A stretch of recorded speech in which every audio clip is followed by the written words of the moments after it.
Hello, everyone, and welcome to this GreenWeek special session, this high-level session on how to upgrade EU legislation on air pollution, how to clean up the air. We know this is a problem in just about every city that we live in. How to fix this Ambient Air Quality Directive, how to upgrade it, make it more effective. The EU governments have been slow to put that into action, and the WHO, the World Health Organization, aims to increase its guidelines, to improve its guidelines, and how will we comply with that as well? There's also a question of a just transition. So to talk about this, we have the European Commission, we also have national governments, we have local government, and we have the European Parliament, all very important actors in trying to make this happen. I might mention a couple of tech tips, your questions. Please send your questions in via Slido, and if you hear of a good soundbite, please send it out, hashtag EU Green Week. So I'd like to begin with our first guest. It is Joanna Drake, Deputy Director General of DG Environment at the European Commission. Joanna, welcome. Thank you. So I've thrown down the gauntlet there. How much is it important to improve this regulation, to tighten this regulation? I might just mention that I hosted a clean air conference by the European Union recently, and there was a woman in London whose daughter died of asthma because it was aggravated by air pollution. How much of this is a life and death issue, isn't it? It is, Chris, and this is why air pollution has always been on the law books, if you like, and of the European Union from the early days of environmental legislation. It has gone to the law books of the member states. It is, of course, a priority for implementation, but it was time to do more. And I think we have to acknowledge the fact that over the decades there has been an improvement all across Europe on air quality, but it's also very, very clear by what you just said now how much more we need to do. We have a lot more to do, right? And I mean, if you just look at the health aspect, it is, I would say, completely unacceptable that today, in 2021, we still have more than 400,000 premature deaths, which are linked to bad quality of air. So it seems that we are still looking at air as breathing clean air as a luxury. I don't think so. I don't think it should be a luxury.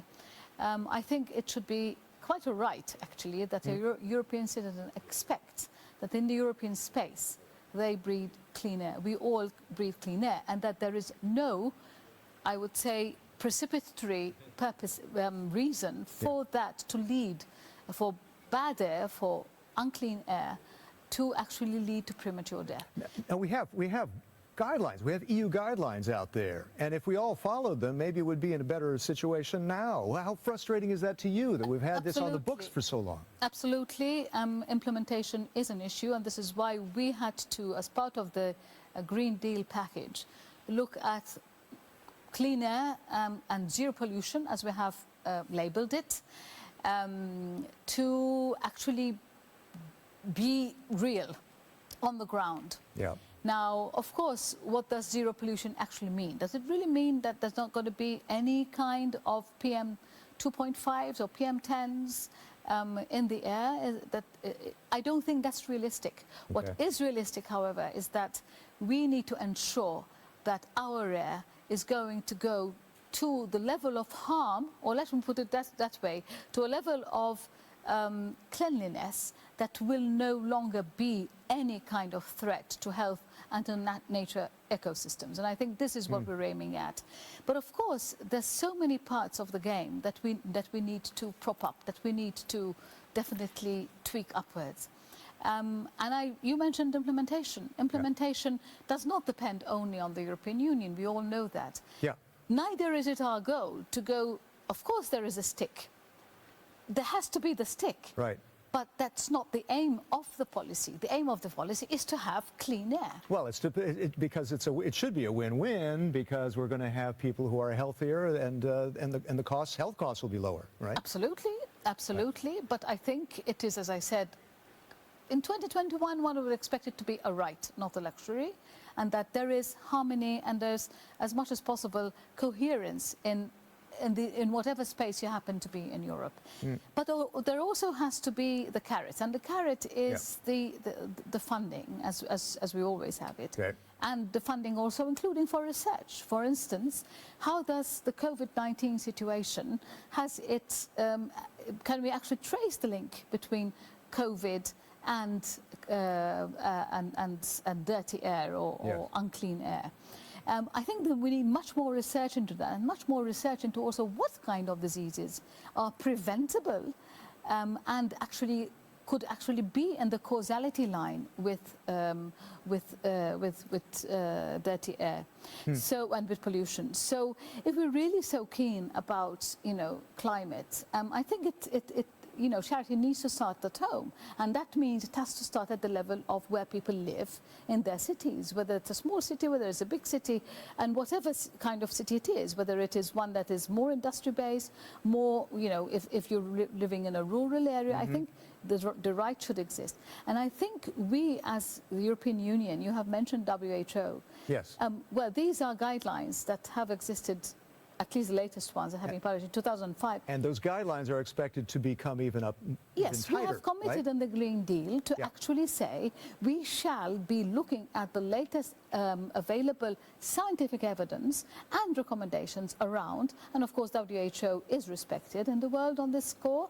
And we shall be looking at the ones that will be coming out this summer, actually, when we are about to prepare our legislation for next year, which will be actually the Ambient Air Quality Directive, which has existed as from the beginning of the community acquis on air pollution, and tighten them up in accordance and with reference to. But if you want to tighten them up and we're still not complying with what we have now, how realistic is that?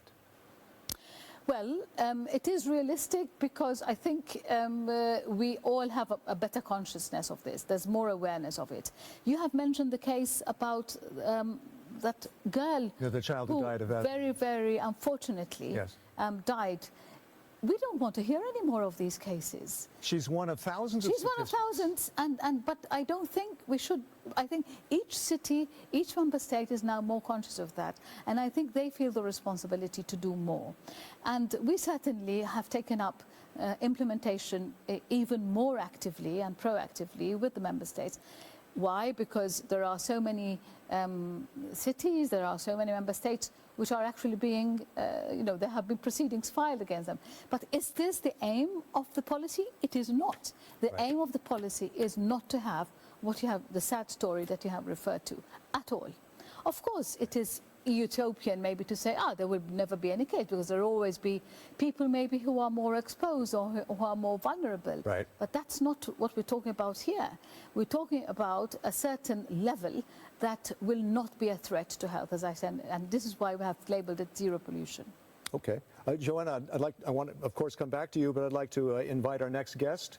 Our next guest is a member of the European Parliament, Javi Lopez from Spain, a member of the S&D. Javi Lopez, please come on up. It's very interesting that the European Parliament has adopted a resolution recently focusing on clean air inequalities, so it's quite topical, actually. Javier, welcome. Can you tell us a little bit about that resolution? Thank you very much. It's a pleasure to be here with you discussing about this with the rest of the European institutions.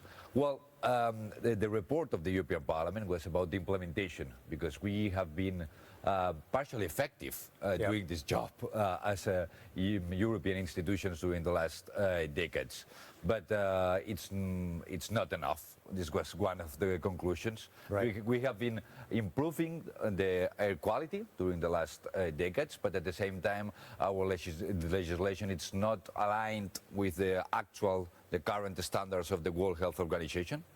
And the reality is that we are facing the major threat coming from the environment to the health for the human beings. This is like air pollution. Okay, so if we all agree that this is a problem, this is a serious problem, it's a life and death problem, then why is there so much foot dragging on making this happen?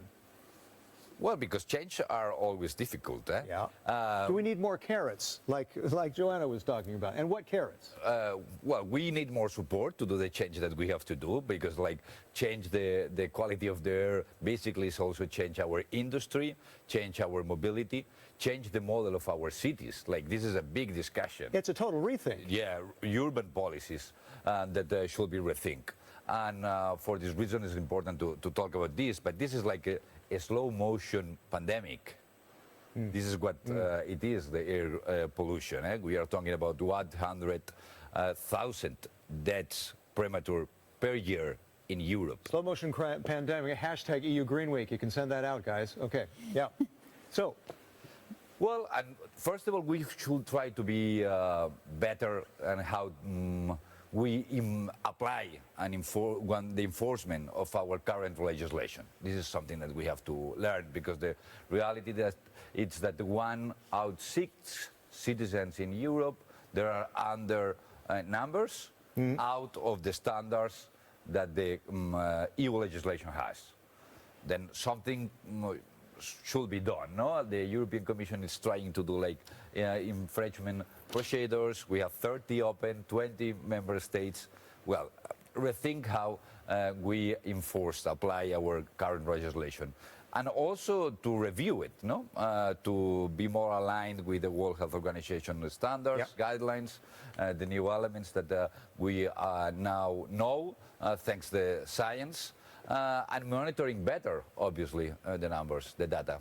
okay, now, but what about, let's talk about carrots and sticks, right? We want to maybe sweeten the deal with some financial aid, with some support, but and what about the stick, about, taxation, for instance, making the polluter pay? But that comes down to even the consumer, the individual, the person who drives a car, and we saw the yellow vests turn out in France. How do you make this work? How do you cut the pollution without seeing more yellow vests on the street? Well, I think the citizens, we are able to admit costs, but we admit it if the cost is fair and balanced. Just transition. Yeah, and then if the benefits that the changes that we are doing, we have the benefits that are producing also are balanced, no, and with a fair distribution. This is something that we have to do, and if the people especially is aware about the numbers, the science, to be transparent with the data, to empower our citizens about what is going on, what is the air quality that we have, because then they will be more demanding with institutions, the local, regional institutions. No? Okay, let's come back to that, but I'd like to also move on to our next guest, who is beaming in from the Czech Republic. Welcome, Vladislav Smerč. You are the Deputy Minister of the Environment for the Czech Republic. Welcome. Good afternoon, everybody. And what's the main challenge to you, before we talk solutions, what's the main challenge to you in trying to comply, in eventually complying with these EU regulations? Okay, thank you very much for the question. So first of all, I would like to say that it's not only the Czech Republic, but I think 17 other member states who has a problem to meet the current emission limits. And I think that the crucial word is the citizen engagement. And many people think that the air pollution is mainly the question of the big players like the industry and electricity generation and so on. But most of the air pollution, especially in the Czech Republic, is nowadays caused by citizens themselves. And it's even then more crucial to convince them that they have their own health in their own hands. And I like what Javier has mentioned, or was mentioned, that the air pollution is something like the slow-mo pandemic. Yeah, and that was a good hashtag. Sorry, go ahead. That was a good hashtag. Anyway, go ahead. Yeah. And I have one bad news and one good news. The bad news has something to do with the slow-mo pandemic, because, in the Czech Republic, there is an estimation that air pollution causes approximately 4,000 premature deaths annually, which is approximately 8 times more than the car accident. And think about how people perceive car accident, and how they perceive these. Isn't that shocking? That's incredibly shocking, that statistic, doesn't it? That really brings it home, doesn't it? And you know what is, from my opinion, what is the problem? That the cause-effect principle is not so clear here, because the premature death is not so obvious, it's not so visible. It's not as violent. Breathing polluted air, the effect will come in 10 years, in 20 years, 30 years. And it's not so immediate when two cars hit together. So it's a one problem, and that's why I think it's quite essential to pay attention to the public awareness. And the good news is that the awareness is rising, and it's not a question only of the government, but as well the regional government and municipalities, and many people themselves are more and more aware that they have their luck in their own hands. The good news is that once you succeeded in this, in raising awareness, you just only have to find the funds and have to find the proper way how to set up incentives for the people to do it with something with it. And another question, it's a question of affordability, because when Javier talked about the cars, and when there's, you know, we are not so wealthy like in Netherlands or Germany, and when we have a mother abandoned with two child, and she drives their 15 years old Skoda, diesel Skoda, she just simply cannot afford to change the cars, even with the subsidies, to commute their children to the school and kindergarten daily. So it is a social question as well, which needs to be taken into consideration.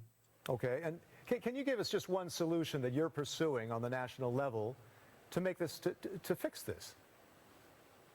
Yeah, thank you for the question. I think that the Czech Republic is well known by one of the success story, which is, I think, spreading around Europe, and it is our boiler exchange scheme.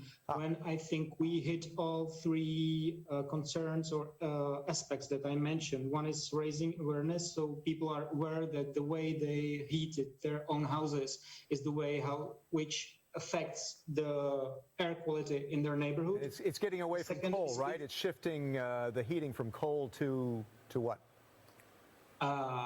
It is shifting the coal, and first of all, very obsolete boilers, which were boiling the coal, but in many cases the waste as well, to the cleaner means of heating their houses. It's heat pumps, gas boilers, boilers for biomass, and so on. And we were quite successful because we exchanged more than 80,000 boilers in the last period, and it has quite significant positive effect into air quality in Czech Republic. And we are willing to go on in this scheme, successful scheme, in upcoming period as well, and we tend to change maybe 100 or 200,000 another boilers to improve air quality in Czech Republic. That's a lot. That's a lot. Thanks very much, Vladimir. Stay on, and let's go. We were there on the national level. Let's go on to the local level. Let's talk about Brussels, where I live, and I can attest to that the air is not always very good.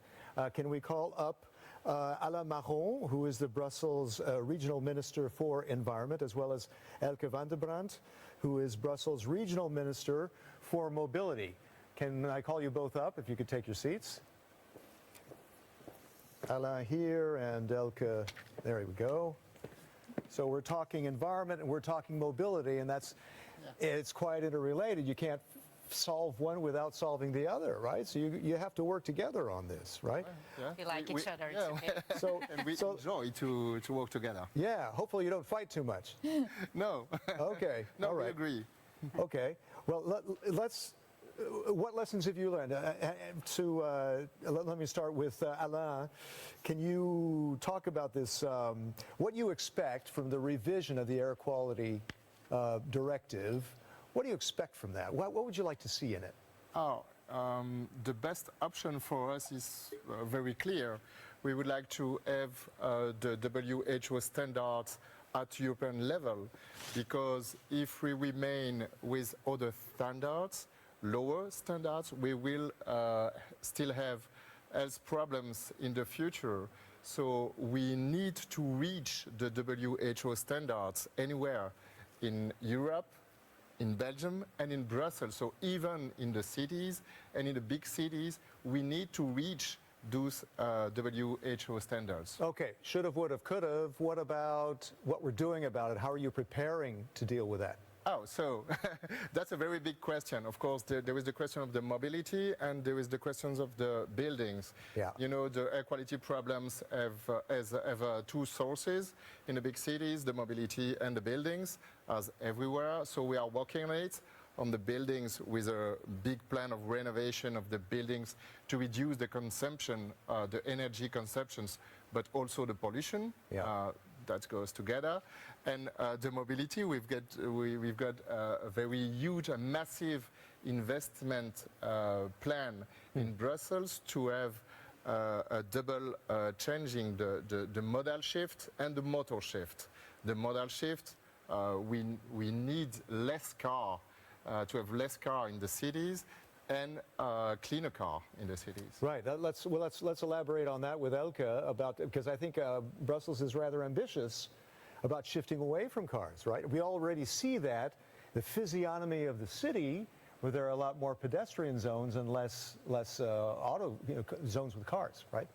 We need to be ambitious, because for a long time in Brussels it was like organized to attract cars to come to the city and pass through, and not enough organized to host people and to have people living there, coming there, visiting, tourists, people working here. And so we need to make our city more attractive, and we do that by changing things. And I always say it's a win-win-win. What is good for air quality is good for the quality of life for the people living in Brussels as well. So let's make this shift. We need to be ambitious. Well, everyone would agree on that, okay? But I saw and I heard personally how some people were grumbling about this idea, about sort of, marginalizing the car and giving more space for pedestrians and for people on bikes.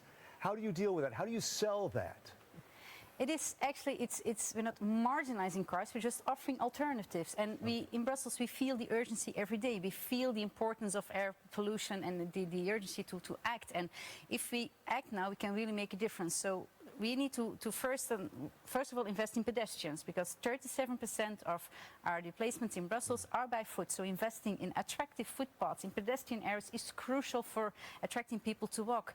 The same thing to cycle. If we want people to cycle, we need to invest in infrastructure. Cycling in Brussels is not very.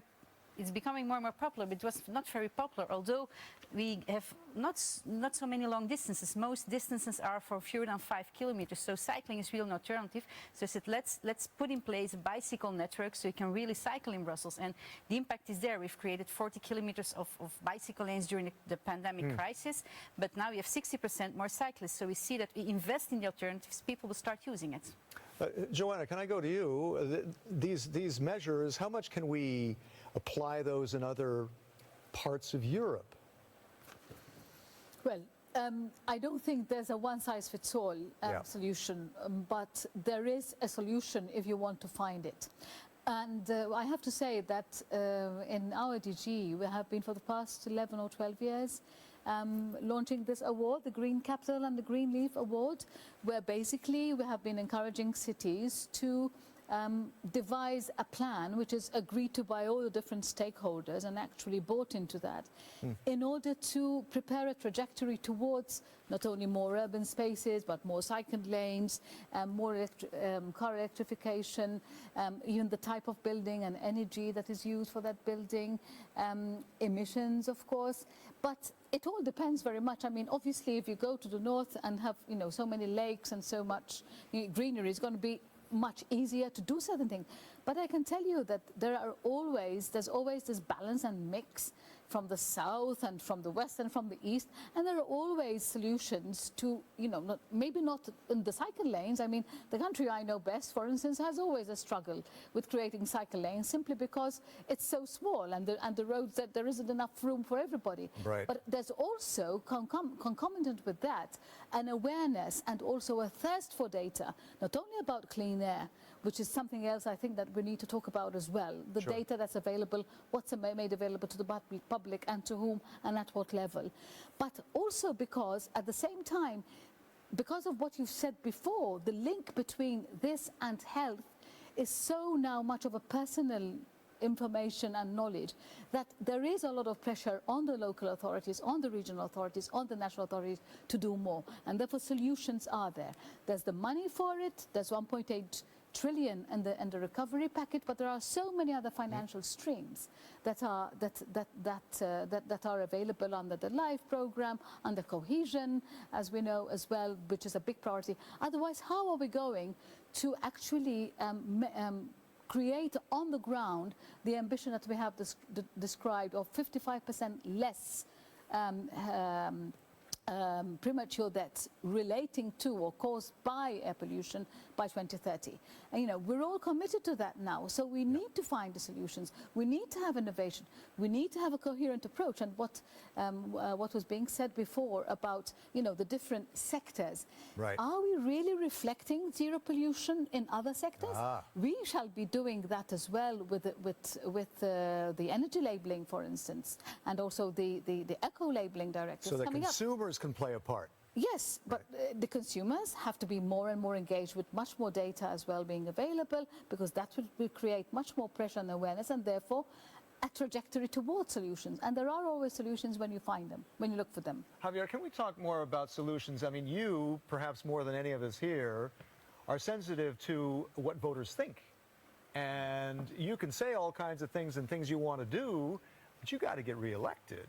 How you, among those 700 and plus members of the European Parliament, what solutions do you want to see? Which ones do you think are realistic about achieving? Well, yeah, first of all, I agree. Like when we do things, the institutions, it's because the voters, they are sending message in this direction. Without this message, it's almost impossible. There's pressure there. Yeah. And to be honest, like the pandemic brings opportunity to talk about environment, health, and change in our model of life. We saw during the last year how disruptive could be the nature, in our model of life. And then we have, I think, a momentum to talk about these kind of things, to fight against climate change, but also to talk about clean air and to talk about zero pollution. And to be honest, also the reality is big cities. And Brussels is an example. I live in Brussels partially, and I enjoy the city. And I saw how Brussels, but other cities, Vienna, Paris, Berlin, they are changing during the last year. They are using this opportunity, this terrific or horrible year that we have, but using this to change, to focus more in cycling and pedestrian, introducing more low emissions or zero emission zones in the center of the cities. Okay. And this is because the voters, they want to do it. Okay. I got a question for you, and keep these questions coming in, really.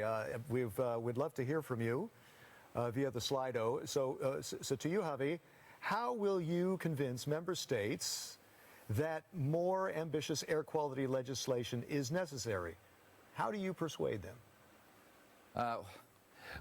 I would say, okay, carrots, and sticks. Carrots, we have the recovery plan. Basically, it's the mother of all the carrots. Yes, which is oriented in that sort of green transition. This is something that we will use to change our cities, our industry, to do reforms, but in a digital and green perspective. And this is something, and also to apply, to enforce our legislation, we need tools to be demanding to the member states. That it's not possible, it's not an option, don't be in line with the current legislation. Vladislav, can I come to you? I want to ask you the same question, actually, so you can tell me, how do we convince countries like yourself, like yours, that more ambitious air quality standards are necessary, more ambitious air quality legislation is necessary? Thank you very much. We need to be convinced that it is necessary, but what I think we need to focus more is the enforceability of current legislation, because we are calling for a more ambitious target, and as I said, the majority of the member states has a problem to meet the current limit values nowadays. So I think it is, rather than speaking about more ambitious target, which is of course essential, we should focus on enforceability of current legislation. When we're talking about the cars, there are many obsolete cars on our roads. But who do care about their, let's say, technical condition? Who do care what's on their pipelines going? Not the pipelines, tailpipes going out of them. So or speaking about the boilers, I think we perform quite well blend of carrot and stick when we are talking about the carrot and stick. Yeah. Because we set up the ban for operating obsolete boilers starting, I think, September next year. And on the other hand, we give our citizens opportunity to change or exchange their old boilers with the European and current national funds, and it was quite successful. So we need to set them in advance. There's going to be some ban or some restriction in the future, and give them the chance to react properly on this stick. So, and I think these exchange boiler scheme, as which I mentioned before, is quite good example. So scrapping old boilers. What about scrapping old cars? Do you have any incentive there? Some countries do. No, we don't have it. And as I said, it's a problem of affordability, because when the new boiler costs, I don't know, 3,000 euros, but the new electric car costs 2 or 4 times more. And even though you subsidize these, you're not able to pay the full price or pay the full difference between the old and the new car. So it is quite a problem to tackle all the social level of the society, and the people who has the most crucial problem are the poorest. So it's not an easy equation here. Yeah, because if we want to tighten regulations, emission regulations, there has to be not only a stick but a carrot. Joanna, how do we persuade national governments to get on board with that? Well, it was already said that the recovery package is the mother of all carrots. So yes. I think that's already, I can tell you that there's a lot going on in terms of, there's a lot of work going on with the member states, alongside member states. And I think this is the key, to work with member states, with the regulators as well, at the national level, in order to ensure that it's the best level of ambition at the member state level as well, that is actually enforced rather than just put on paper. So of course, the Green Deal encompasses this as well via the Just Transition Fund, for instance, and there are specific measures as well for these transitions to happen. And of course, some transitions are always painful, but they'll be more painful for the poorer parts of society. Yes. Of course, this is where the Just Transition Fund, but also the national incentives and the national taxation and fiscal incentives, for instance, can help also to leverage this transition towards that goal. And of course, I mean, the convincing is always going to be a mixed bag. Yeah. As I said earlier, the fact that there is pressure also with the actions, with the infringement proceedings, but also the fact that under the Green Deal and the Zero Pollution Action Plan, we have also set up a new sort of governance type of and stakeholder type of gathering, for the member states to exchange best practices, etc., which I am sure can, rub off a lot on what member states can, level up together in the same way that cities do, also at the national, also through national governments. Okay. Keep your questions coming in via Slido, and I've got another one now to the Brussels ministers. Question from the audience about the role of citizen science. What's your view on that? What can it contribute? Please, Elke. I think I have to pause it because Alain has a wonderful program just rolled out to have air quality measurements taken. I would love to sell it, but it is his program, and I prefer that he would sell it. But I'm don't steal his thunder. Go ahead, Alain. I have to say, we have carrots, we have sticks, and we have networking and working together. And that's very, very important in the territories. So, for instance, in Brussels, we launched a new program with the Bloomberg Foundation with a secondary air quality network of instruments with citizen science. So it's with universities, the public, the administrations. Yeah. And of course, citizens and NGOs. So can you can you explain what this citizen science is? So they work together to measure the air quality with a sufficient level of reliability. So it's reliable. It's not the same that the official network. That's a secondary network, but this is reliable, and this is everywhere in the city. the official instruments, you can only put 10 of 11 or 12 in a city as Brussels, because that's huge and that's expensive. Yes. But with this kind of instruments, the secondary network, you can put it everywhere with the citizens, including inside the schools, for instance. And it's very important because it creates motivation. Yeah. Motivation because you can feel and you can measure the problems and you can face it after. It generates public support and it perhaps breaks down some resistance, right? Yeah. Elke? And add up to that, because it brings together previous questions, like how can we convince them? It is by working bottom up. It's not on how are we going to force member states, but how are we going to use all this potential support for a program that exists in cities, and mainly in cities, you feel people longing for change, and you have governments. We have a regional government in Brussels which is longing for change. So we are holding our hands up like to Europe, like help us. We are. It's a support for us that within the Green Recovery Program, the parts we think are important in making the change are supported. So there's a lot of possibility bottom up, so use it and use the cities. Don't only work via the national states, but in your cities you have people longing for change and you can use them to implement it. Javi, I've got a question for you, but I first want to... If I may, just to complement this information, this remark.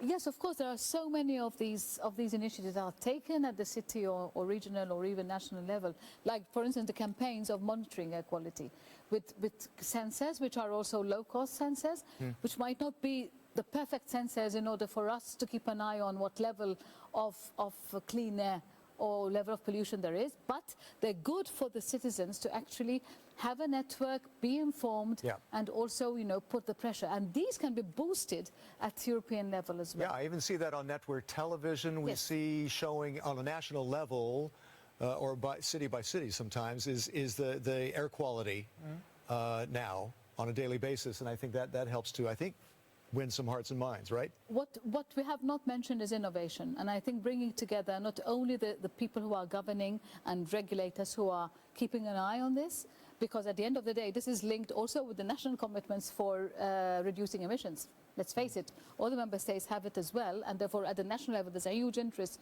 to make sure that it's going in the right direction when we talk about zero pollution linked to the climate emissions levels. Right. But also innovation is really important. We need to get also business and young innovators on board. Why? Not only to have an app on air quality, which by the way is also a good solution, that we have it really at the person level in our pockets and we can check it out, but I think we need to keep on developing at a fast pace these innovations, and I think we need to have this at a permanent level set up and really working at a national level and European level. Vladislav, can I pull you in here? I wanted to ask you about both citizen science.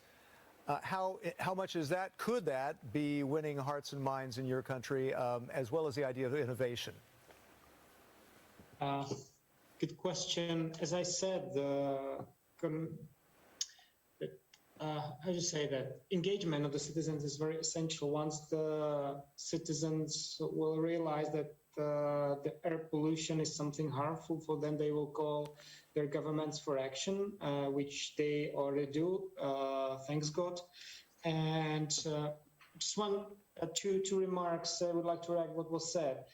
We are talking about the cities, but many of the air pollution comes from rural areas, especially from these boilers and means of transport. Because that's a very good point. Agriculture as well. Agriculture is a big contributor. Agriculture. Yeah. And of course, we have to work, and it's inevitable that we have to work mutually on improvement of the air quality.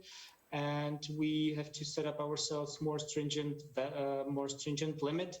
But of course, on the other hand, the member states may be a bit resistant to the more stringent limits because they have to be responsible what they can be responsible for. And now I would like to mention the problem of transboundary pollution, because nowadays even the member states prove that the air pollution is not coming from the country but from abroad. Yeah. They are brought to the ESJ, and the ESJ stated that even though that the member state is not responsible for the air pollution, it is its responsibility, which is the nonsense. And I think it needs to be bring to the discussion, and there has to be found some solution how to tackle this problem, because many of the in Czech Republic, it might be more than the half of the air pollution in some region coming from abroad, and sometimes even not from the countries within the EU, but as well the countries out of the EU.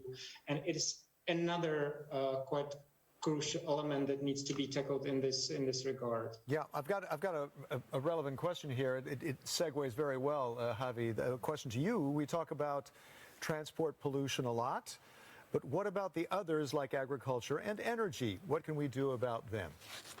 Well, change our model of agriculture, first of all, and use the resources, the European resources that we have.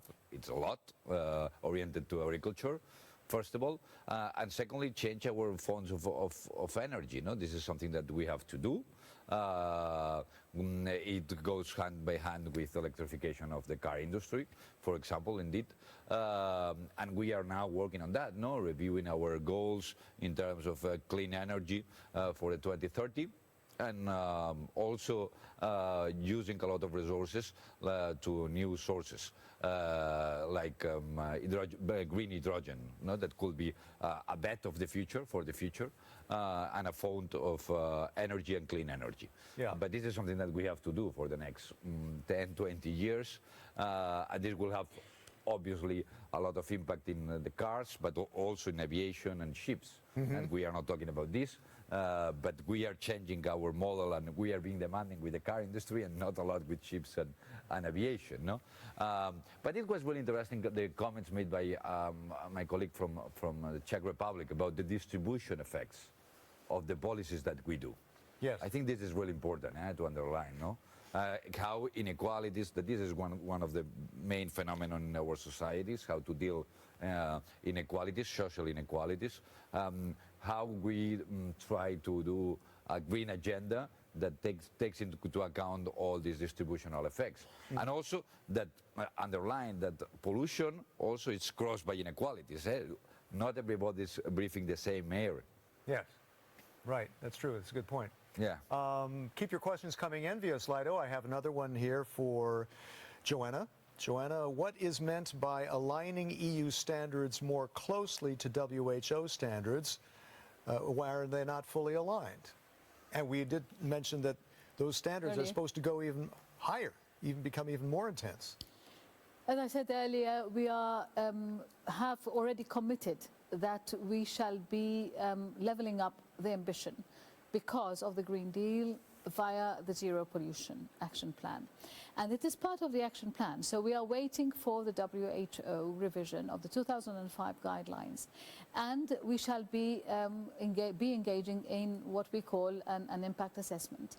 What is this? So let's say that the WHO guidelines will be even made higher level of ambition. We shall be looking at these and be inspired by these. But these are guidelines. The WHO itself says that these are not standards that are international standards. They are, of course, based on scientific evidence, new research and new results of research, new links and new causalities that are found, especially to health and natural ecosystems.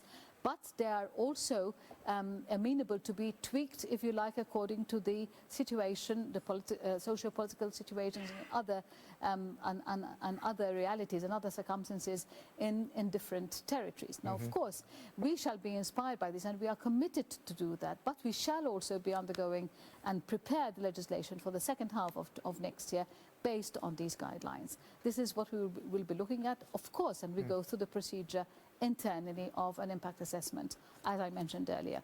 Because, of course, affordability is one of them. Yeah, for instance. absolutely. Affordability is one that needs to be also factored in.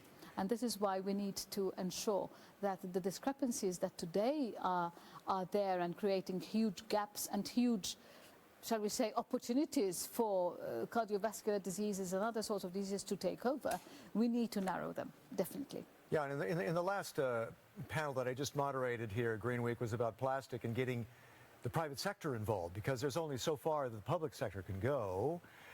Let me pitch this to Vladislav to start with. This is a question coming in saying that every assessment done over the past decade shows that clean air policy, clean air action makes economic sense. The benefits outweigh the costs. But how do you get business involved in buying that argument and doing something about it? Quite easily. We are running here for maybe 7-8 years the program to improve energy efficiency of the houses, as well as the boiler scheme, as I mentioned before. And all these has huge positive economic effects, because we pump up the funds to improve the houses of the family houses of our citizens, to improve their energy efficiency, to install the new boilers, which needs some the workforce, which needs the companies that they do it. And some economists calculate the multiplication effect, and the multiplication effect is higher than 2, that every euro that is invested into the economy, into the energy efficiency and the new source of energy in our houses, will bring another 2.5 or 2.5 euro into the economy, which has the effect not only for these companies, but for the state budget as well, as a return on taxes. So I think it has the positive effects. And there's a positive effect as well for the households, because once I have an initial investment into my house, I improve the insulation, and I exchange the old coal boiler to, for example, pump heat. In the next period of 10-20 years, I save a huge amount of money in operating this house. So I think it is quite obvious. Okay, Alain, can you give us a glimpse on the local level how you're trying to get business involved, how they are getting involved? So far, I also encounter a lot of people who are interested in working together. For example, if we're talking about innovation, before we have talked about walking and cycling, but if you talk about transport, public transport is a huge effort as well. And there is companies ready to invent, to innovate, to make sure we make this transition. Also, if we want to have this, like Alain said before, this motor shift, we encounter a lot of companies who are willing to invest in it and willing to go for it. So we just need to take this energy and make it together. Not everybody is enthusiastic, of course, but there's a lot of positive energy we can use to change those things. And I think the program he talked about, Alain is it as well. I'm not going to steal his thunder again, but in isolating housing and building, we have the same program. We need to do so. It will create thousands of jobs, even in Brussels, just to isolate the buildings. I mean, that's really business opportunities too. Yeah. So that's new businesses sometimes, but there are, of course, many opportunities.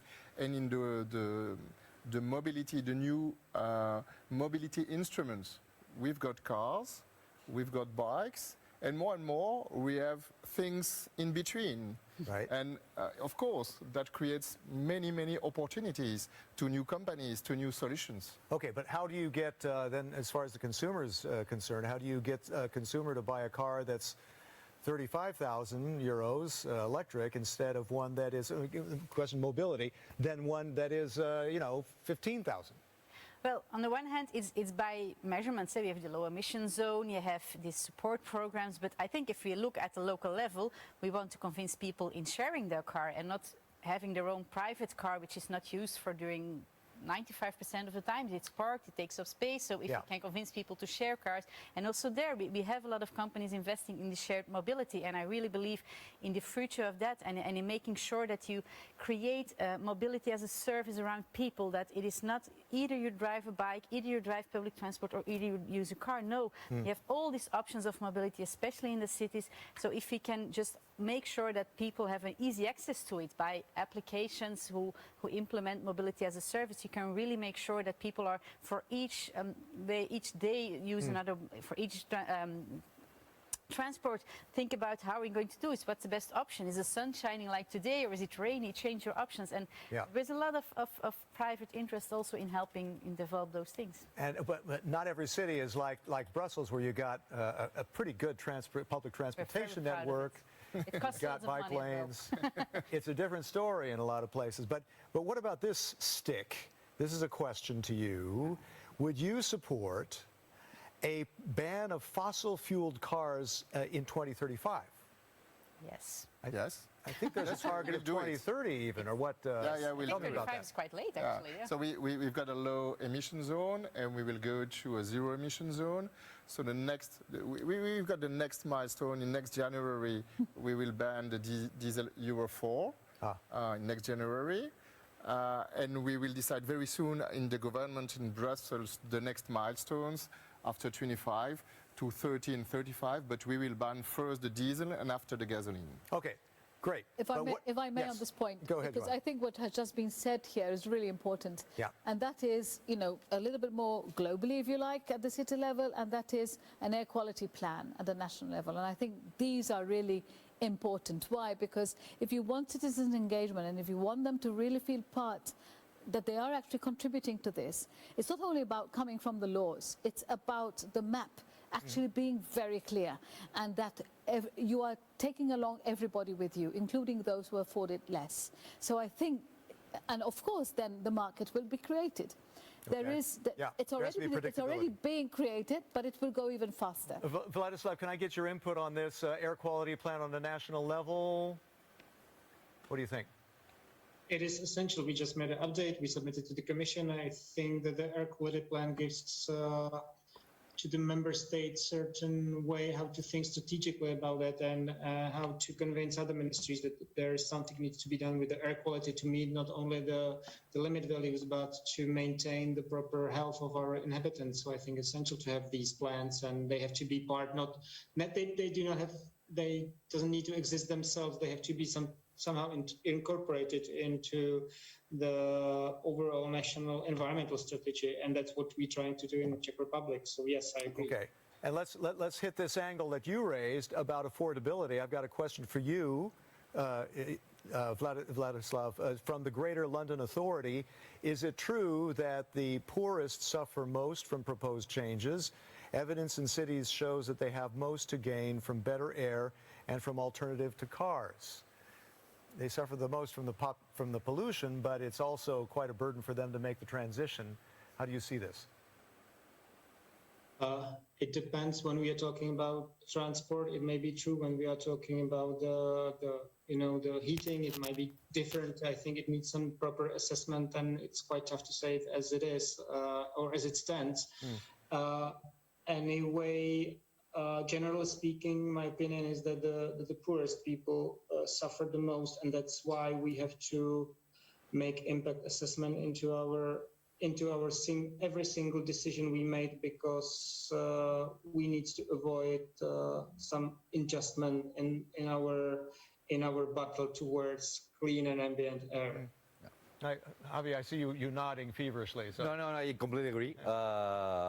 And also, it's about ethics, it's about how to be fair, but also it's to be efficient applying the policy, because if we are not fair, we will have Ecobacklash. Right. Basically. And we started the conversation talking about this. We need social electoral support to these measures to move on. And this is something that we want to do. No, we must do. Hashtag EU GreenWeek. What about that Ecobacklash, Joanna? Well, I wanted to mention the point about costs. We haven't mentioned this because you said, how do you get the businesses along with you? It's not only about the business, it's about everybody. It's about, sick leave, it's about crops not being lost, it's about, health issues. Don't we all care about our health? It's not only about the cost, but I don't want to be sick.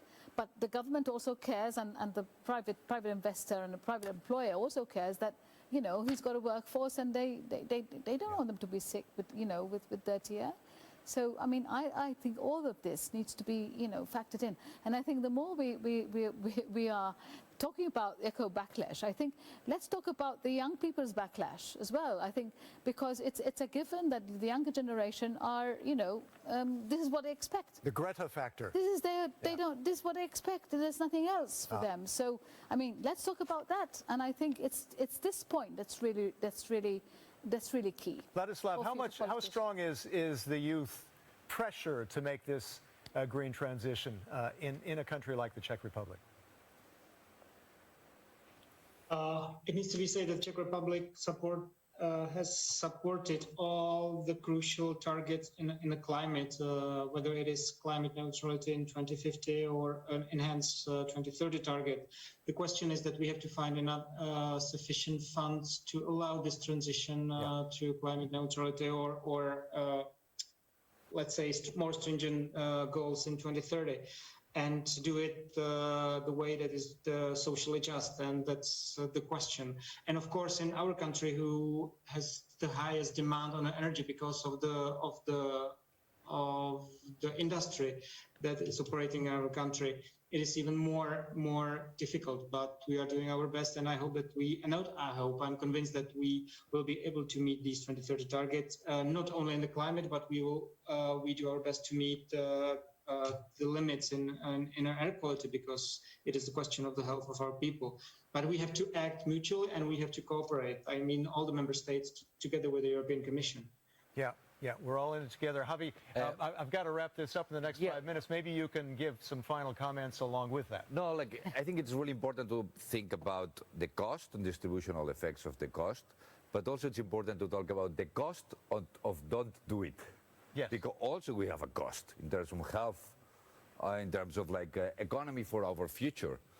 This cost also exists if we don't do it, if we don't do the change, lives. Real lives, no? But that's probably the trickiest aspect to persuade the public to be on board, right? Yeah, but then we have to talk about everything, no? About the cost of don't do it. And for this reason, we have the new generations on board being demanding and demanding. Yes, exactly.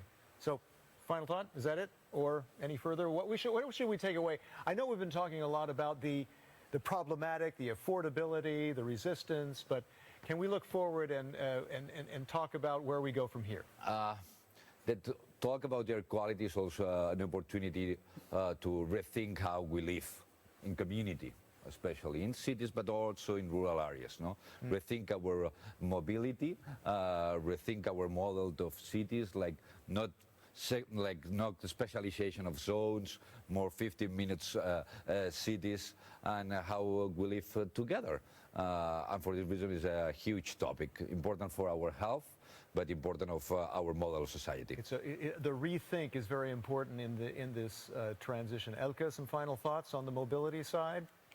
Well, I think if mobility is often seen as a problem, it's congestions, it's air pollution, it's a problem, but it's also a solution. If you look at mobility as a solution to reshape cities, to recreate public space, to reconnect people together, we can have a really huge win-win situation, and making sure you have an attractive public space by reinventing your mobility will create more attractive cities, and then everybody would like to come back to Brussels, visit us again, because we miss all our tourists and all our people working in the heart of Europe. Absolutely. Alain, can you add to that? I think she said a lot, but you have something to add, I'm sure. No, just to say that I agree with what Elke said. To solve the air quality problems and the environmental problems, we will use means that are good for social cohesion and for the quality of life in general in the cities, especially in the cities, but also everywhere. And that's a very, very important point, and we have to explain it all the time to all the public, because it works too in the poorer or the poorest neighborhoods. It works there too. Yeah, absolutely. Vladislav, a couple of final words. Obviously, we have to have everyone on board. You're talking about youth, we're talking about business, we're talking about policymakers like yourself. We got to be all together on this, right? I think I said almost everything. There's only one thing left that I haven't said that I intend to say, and it is that speaking about the transport, because you mentioned transport lastly, and in the transport, it is again a question of the well blend of the measures, and we in the Czech Republic have the highest rate of the public transport in a personal transport when we compare it to the individual one. So I think it has to be set up, or the individual transport has to be affordable. The clean individual transport has to be affordable for most of the citizens, but on the other hand, we have to provide them with accessible, clean and cheap public transport, which will let people switch and which will motivate them to switch from individual transport to public. And I wish that more member states are so successful as we are in promoting public transport. Joanna, final word. We got less than a minute. You've been hearing, input from the national level, from the local level, from the parliament level. How much does this encourage you that you can make this happen?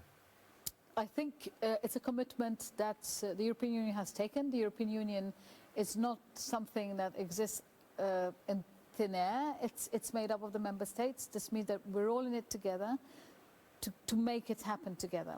We have to remember that breathing clean and healthy air is one of the biggest challenges, health and environmental challenges that we have.